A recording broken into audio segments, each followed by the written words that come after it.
Now let's discuss delayed turn continuation bets. So what in the world is that?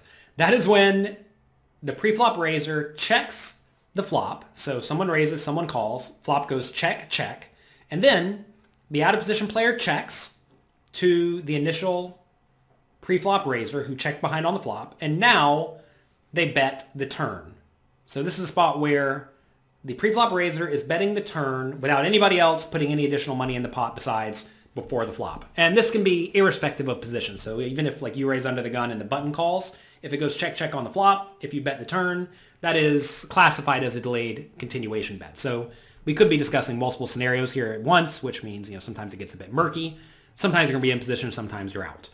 In general, in both those scenarios though, you will have a decent range advantage on most boards because when your opponent checks to you on the turn or they, don't bet on the flop, it kind of implies you both have marginal made hands. And typically, the pre-flop raiser is going to have slightly better marginal made hands than the pre-flop caller.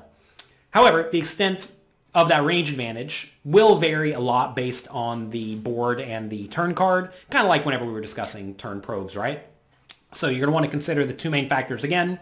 Do you have a strong or weak range advantage on the flop? Because some turns you're going to be betting very frequently, but you are checking some hands, mostly marginal made hands. Some flops you're going to be checking a lot, often with a decent chunk of junk. So, your range advantage is going to be different in those scenarios. Also, is a turn card bad or good for you? If it's bad for you, you should not be delayed continuation betting the turn as often. And if it's good for you, you should. So the worse those two factors are for your range, you should be betting less frequently using a large size because then you're betting very, very polarized, right? And if those factors are good for your range, you should be betting more often using a small size. And typically you're going to find that these delayed continuation bets are going to come from your marginal made hands on the flop, like top pair bad kicker, that when it goes check, check on the flop and then they check you on the turn, essentially get upgraded to premium hands that are very happy to bet.